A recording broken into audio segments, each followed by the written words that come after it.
1.5, learning to add integers. Let's go ahead and look at some examples. We're going to be adding positive and negative numbers, which are just integers, as we learned in the last lesson. So the first example, I have negative 6 plus 2. Let's use a number line to start with.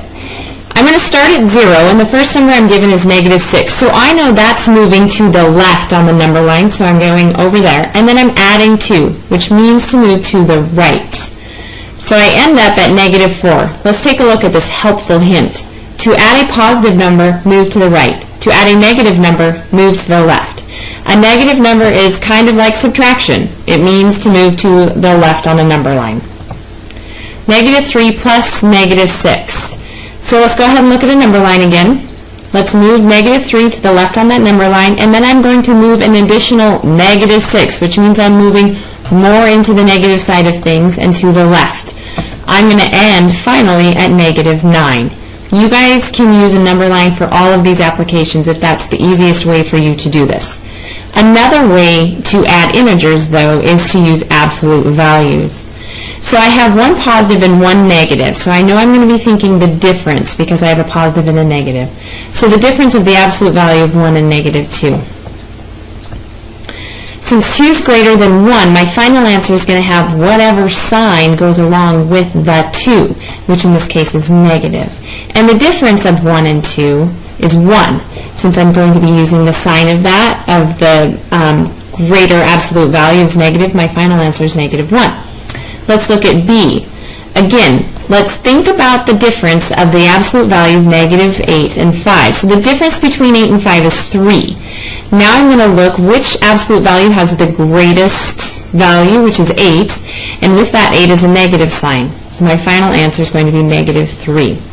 Two different ways to think about that. Either way that makes sense, you may use. Okay, negative 2 plus negative 4. Again, now I'm going to be looking for the sum because they have the same sign.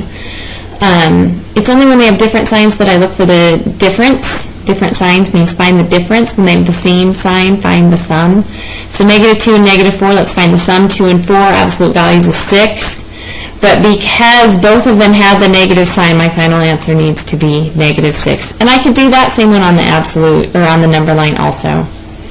Now I'm going to use some substitution. Evaluate the expression c plus 4 for c equals negative 8. So go ahead and do your substitution. Now I'm just looking at either a number line or absolute values in order to solve for this. I like absolute values because I can do them in my head. I don't have to draw out the full number line. So the difference, since one's a positive and one's a negative, I'm going to find the difference of 8 and 4, which is 4. My absolute value, 8, has the greater value, so my final answer needs to be negative. Let's look at an application. Nika opened a bank account. Find her account balance after the first 4 transactions listed below. So she deposits $200 and $20. Those are positives. That's money going into the bank. Withdrawals of $166 and $38, those are negative. That's money coming out. She's buying something or taking cash out. So use positive signs for deposits, negative signs for withdrawals. The PowerPoint makes those red.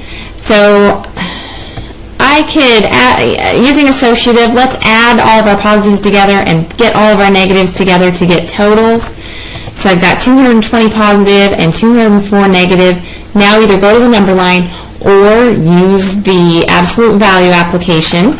So I know my final sign is going to be the sign with 220, which is positive. And I'm going to find the difference because the signs are different, so $16. Nika's account balance after the first 4 transactions is $16 to answer that full word problem. We're going to go ahead and combine 1.6 with this lesson, so let's go ahead and do that.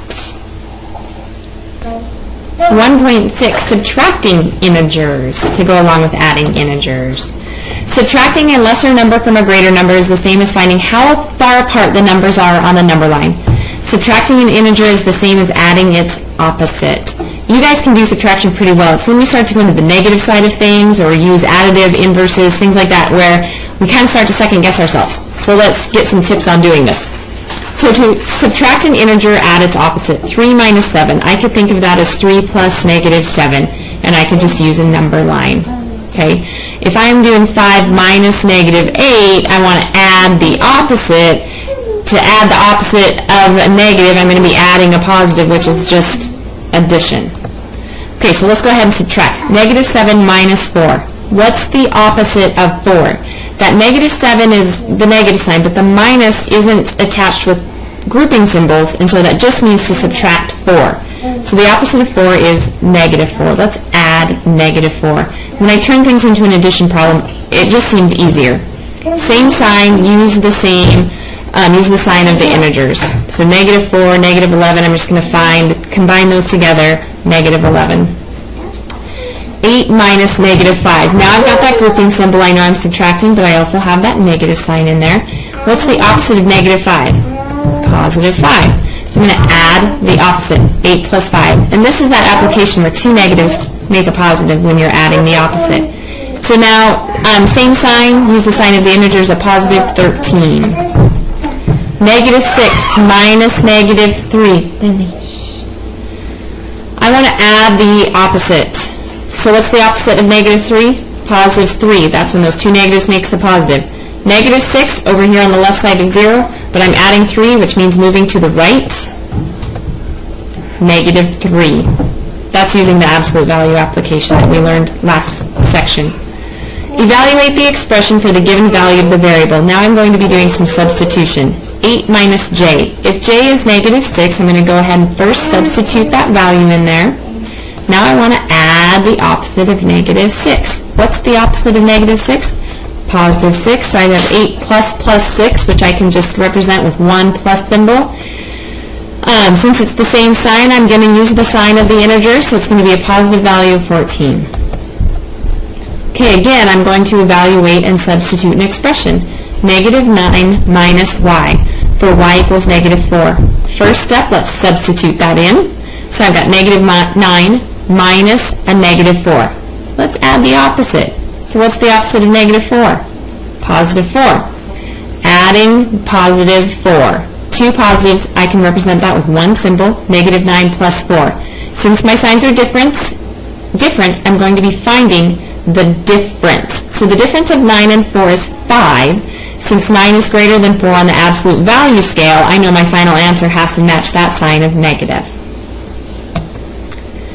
Evaluate again, n minus 6 for n being negative 2. Now I'm substituting to the variable at the beginning of the expression. Negative 2 minus 6. So I'm starting to the left of 0 at negative 2, but I can add the opposite of 6. So let's add the opposite of 6, which is negative 6. Now I'm just finding a sum. I have negative 2 and negative 6. Since this is the same sign, my answer will have the sign of the integers. So 2 and 6 is 8, but it's on the negative side. Okay, an application for this in architecture. The top of the Sears Tower in Chicago is 1,454 feet above street level, while the lowest level is 43 feet below street level. How far is it from the lowest level to the top? I would actually draw a picture of a building, the street level, and then also show the floors below there. And now I know I'm finding a total length with 0 in the middle. So 154, because I'm finding a difference, though, here, minus 43. If I were talking to 43 above street level, it would just be a difference of 1,454 to 43. But I'm going to the other side of 0. So let's add the opposite. What's the opposite of negative 43? Positive 43. And I'm adding. So go ahead and combine those together. And I have the same sign, 1,497 feet separating it. So it's 1,497 feet from the lowest level to the top of the Empire State Building. With the word problem, make sure to include that. That's two sections we've combined. We're going to combine those all together for your homework also.